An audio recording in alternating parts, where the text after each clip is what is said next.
Bom, rapaziada, para variar, o Santos, mais uma vez, teve mais sorte do que juízo e conseguiu a façanha de contratar Vojvoda como técnico para até o final desse ano, teoricamente até o final de 2026, que é o tempo de contrato dele.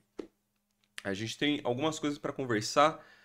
Aparentemente, quem estava mais encaminhado esse tempo todo tinha sido o Sampaoli, mas, como se você acompanha as notícias, você já deve saber, o Santos acabou optando por não continuar a negociação com o Sampaoli por diversos motivos.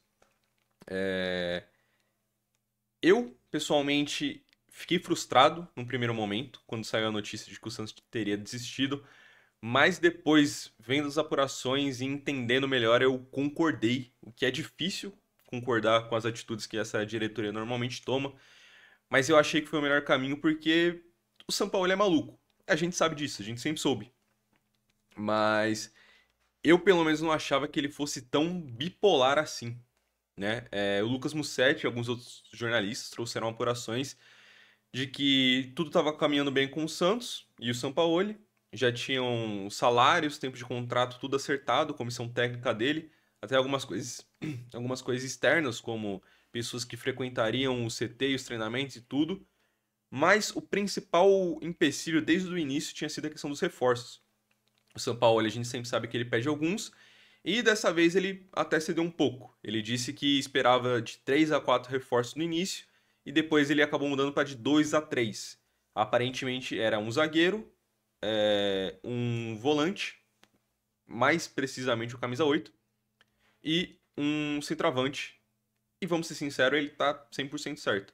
A gente tá complicado na questão do meio-campo. Eu acho que de primeiro volante a gente tá pior do que de segundo, mas eu ainda entendo essa questão.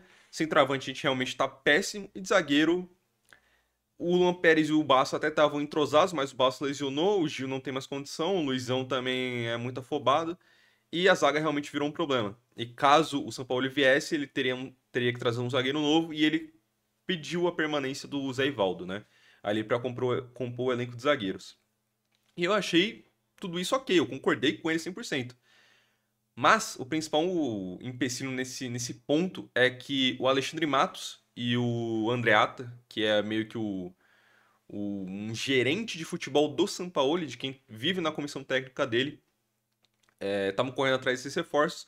Só que o Sampaoli é maluco das ideias e toda hora ele mudava. Ele pediu um determinado jogador, a diretoria do Santos foi atrás, conseguiu fechar a contratação, não fechar porque não assinou, né, mas deixar tudo certo, só esperando o contrato do Sampaoli ser assinado. E o Sampaoli ia lá e falava: "Não, não quero mais esse cara, quero outro". E aí ele ficou pedindo diversos jogadores diferentes, mesmo com a diretoria do Santos indo atrás, o que por si só já é um desgaste tremendo para a diretoria, que tem que ficar indo atrás desses nomes e negociando com os próprios jogadores. Teve relatos, inclusive, de jogadores que se despediram do elenco e agora vão ter que continuar lá, porque o São Paulo desistiu, tá ligado? É um BO. E do próprio São Paulo que pediu alguns nomes que eram ou difíceis ou contestáveis. Acho que os principais ali tinha sido, no primeiro momento, um centroavante da La Liga, ou o cara do Betis, que eu não lembro o nome agora, ou o do Sevilha, que não tem condições do Santos trazer, e um. Quem é que tinha sido o outro, mano? E o Matheus Jesus, que já teve passagem pelo Santos, um jogador, convenhamos, tenebroso, não à toa que tá na segunda divisão do Japão, né? Então, o São Paulo começou nessas inconsistências e maluquices de pedir nomes aleatórios e todo ano um nome diferente. O Santos viu que não ia chegar num acordo. Aparentemente, o São Paulo queria vir, mas também tem essa especulação de que ele estava usando o Santos de palco novamente para meio que reaparecer no mercado.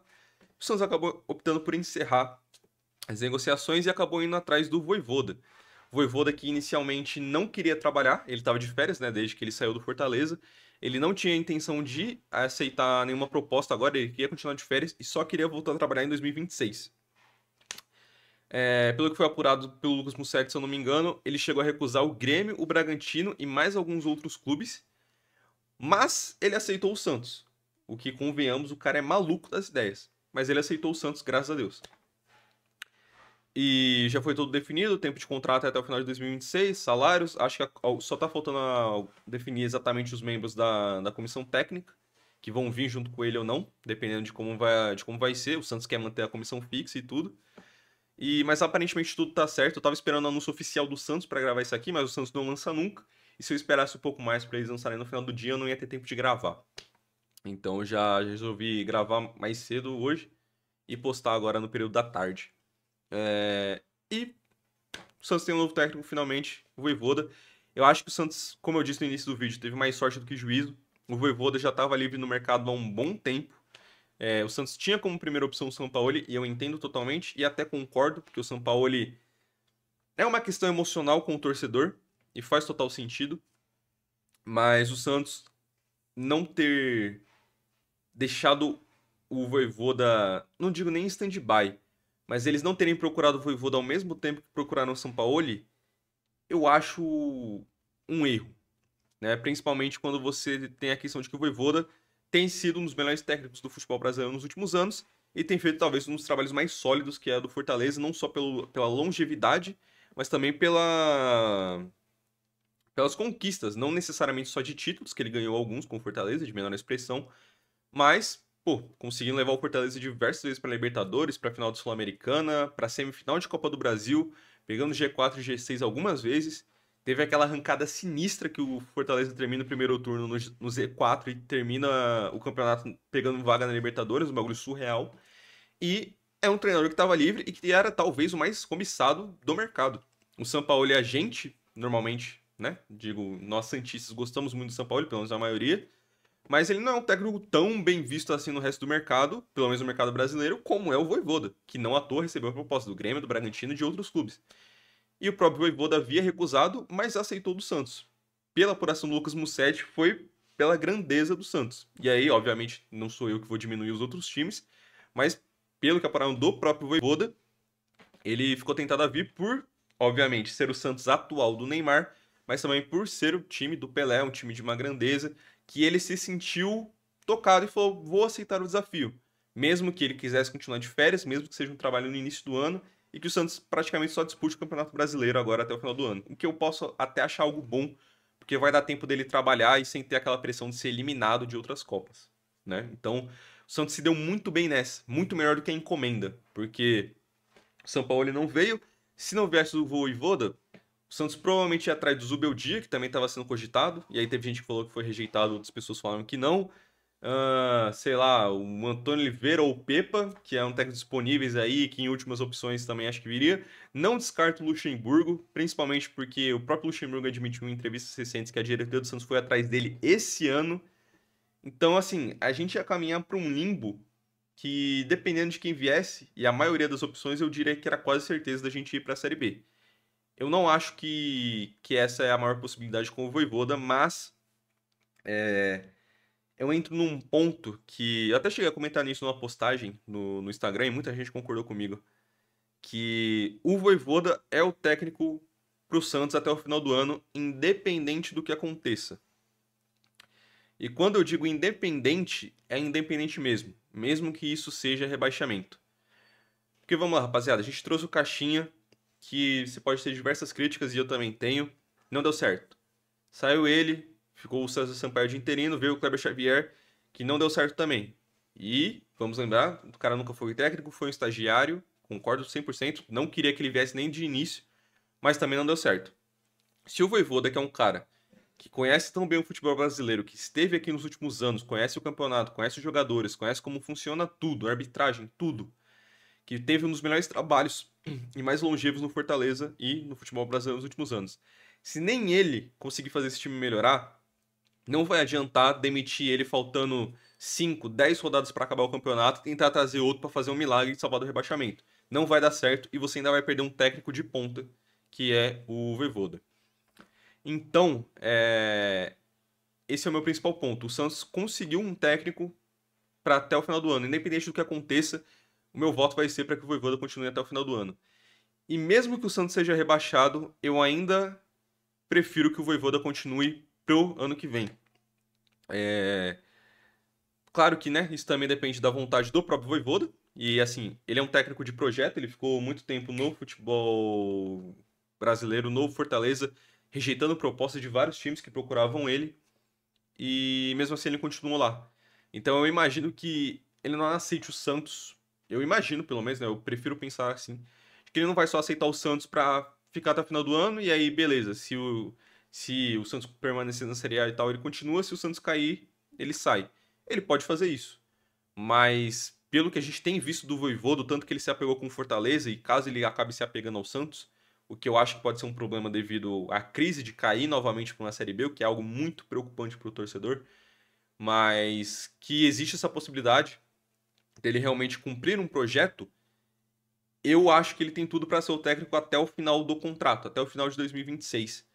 E que eu não acho que a diretoria do Santos deva demitir ele, mesmo que em caso de rebaixamento, e eu espero que ele continue no Santos mesmo em caso de rebaixamento, sendo esse técnico de projeto, esse técnico de longo prazo, que eu acho que poderia muito bem, se a tragédia acontece do Santos se acabar caindo para a Série B, ele poderia ajudar a montar o elenco, subir o Santos para a Série A novamente e continuar com o projeto de Série A também.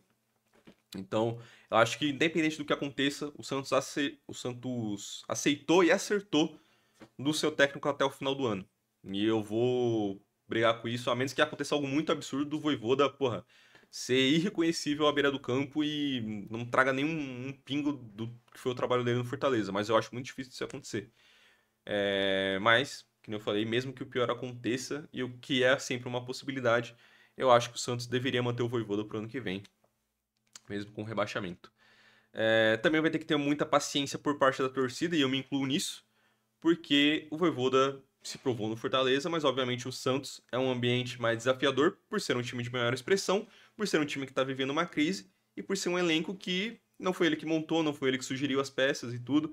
Até está se ventilando algumas contratações que o São Paulo teria sugerido, e aí vamos ver se o Vojvoda aprova ou não para continuar com essas negociações e concretizá-las. Mas o Santos não deve ter muitos reforços. E o elenco, querendo ou não foi montado pelo Vojvoda. Eu acho que tem tudo para dar certo. E quando eu digo dar certo é permanecer numa Série A e talvez buscar uma vaga de Sul-Americana. Porque o Santos, querendo ou não, mesmo com o desastre que foi o 6-0, mesmo com diversas inconstâncias ao longo do ano, o Santos tem algumas boas peças. Não tem um elenco ótimo, nem de longe, mas tem boas peças. Tem um dos melhores goleiros do Brasil hoje, que é o Brazão. Tem um bom zagueiro, que é o Luan Pérez. A lateral esquerda a gente tem o Souza, que é um moleque muito novo, com muito potencial, que ataca bastante. Se ele quiser algo mais defensivo, tem o Escobar também. Que aí é de se ver como é que vai ser também, porque o Escobar estava no Fortaleza e o Fortaleza negociou ele pela troca do Felipe Jonathan, porque o Vojvoda não contava com ele. Então falta saber como pode ser essa relação do Vojvoda com o Escobar também. Mas o Santos também tem um bom tempo, tem o Zé Rafael que tem oscilado bastante, não tem se apresentado o tanto quanto a gente gostaria, o tanto que a gente já viu ele apresentando, mas que se o Vojvoda conseguir trabalhar pode ser um ótimo jogador. E obviamente o Rolês e o Neymar que são os principais ali do ataque. Também tem a questão do Guilherme, que o Vojvoda, se eu não me engano, tem uma entrevista do Guilherme que ele fala que o Vojvoda foi muito importante, que deu muita moral pra ele na época que ele estava no Fortaleza, mas que depois dos protestos no CT, o Guilherme estaria meio abalado psicologicamente, aparentemente não vai jogar o jogo contra o Bahia, e é um outro BO para se decidir como é que vai ser, se o Guilherme vai sair, se vai ficar. Acho que não vai sair porque tem muito pouco tempo de janela ainda, mas a ver como serão as próximas situações. E aí o Santos acertando o técnico, acertando o Vojvoda, tendo tempo para trabalho. Infelizmente a gente não vai conseguir ver ele em campo no próximo jogo, né? Já foi dito que hoje é quinta-feira, no dia que eu tô gravando isso aqui, o Santos joga no. Eu não lembro se é sábado ou se é domingo, eu acho que é domingo. Mas que, pô, o Santos vai ter que viajar pra Bahia, porque o jogo vai ser lá na Fonte Nova. E não vai ter tempo do Vojvoda treinar e nem nada, então ele já deixou esclarecido que esse primeiro jogo a comissão fixa vai comandar. Que aí é o Matheus Bach, que é, né, era o auxiliar do Kleber Xavier, que era quem dava os treinos, mas que a gente não sabe nada de como ele pensa futebol, de como que ele gosta, de como que vai ser. Mas, né, não tem muito o que fazer. A partir do jogo contra o Bahia, o Vojvoda já deve começar a comandar, dar os treinos e tudo. E aí sim a gente pode começar a torcer por uma melhora a partir do jogo contra o Fluminense. Que, embora esteja na nossa frente na tabela, também não está tão distante assim e pode ser um jogo muito importante. Diferente do jogo contra o Bahia, que também é importante, mas que não briga tanto pela mesma faixa de tabela ali, porque o Bahia está no G4. tá brigando pelo G4. O Fluminense tá ali no meio de tabela, na frente do Santos, mas ainda assim meio inconstante, né? Voltou do Mundial muito mal, perdendo vários jogos, se recuperou depois, avançou na Copa do Brasil eliminando o Inter, tem se recuperado e jogado melhor, mas ainda assim não é um adversário que esteja tão distante assim do Santos. E, enfim, eu acho que a gente deu muita sorte. O Vojvoda ficou muito tempo disponível no mercado, rejeitou vários clubes, mas aceitou o Santos. Sorte nossa, loucura do Vojvoda. O cara é maluco, maluco. Tem o mesmo nome que eu, Juan, né? Eu acho que todo Juan é meio idiota da cabeça. Posso concluir desse jeito. Mas a gente finalmente tem um bom técnico no comando. E eu não vou dizer que a gente tem um técnico no comando desde o Cuca, porque por mais que o Carille tenha me feito passar raiva, o Carille foi um técnico que cumpriu o que tinha de objetivo, que era a Série B. Por mais que ele tenha feito passar uma raiva absurda, eu espero que ele não volte a pisar no Santos. Teve o Odair Hellmann, que foi tenebroso no Santos, que tem sido tenebroso no Atlético Paranaense, quase caindo para a Série C, mas que fez um bom trabalho no Fluminense e no Internacional, pegando G4 nas duas vezes. Então, são técnicos que, por mais que tenham ido muito mal no Santos, eu não posso dizer que são maus técnicos, porque já tiveram bons trabalhos em outros clubes no passado. Mas o Vojvoda, eu acho que a gente pode cravar que o Santos tem um técnico realmente de elite do futebol brasileiro, né, do futebol sul-americano, desde o Cuca, na final da Libertadores, e se você voltar um pouco antes, desde o próprio São Paulo em 2019. E, pô, eu torço para que dê certo, que nem eu falei, mesmo que dê tudo errado e o Santos seja rebaixado, eu acho que ele deva continuar para 2026 na montagem do elenco e num projeto a longo prazo. Espero que ele também tope isso, né, caso o pior aconteça. Mas eu torço muito para que ele consiga fazer esse time engrenar. Não precisa jogar muito bem, não precisa dar show, mas que pelo menos tenha resultado no começo para conseguir se livrar um pouco dessa pressão do Z4. E quem sabe com muita sorte pegar uma pré-Libertadores se tudo der muito certo. Embora eu acho difícil, mas a esperança nunca morre. É isso, rapaziada. A gente deu sorte. A gente deu muita sorte, cara.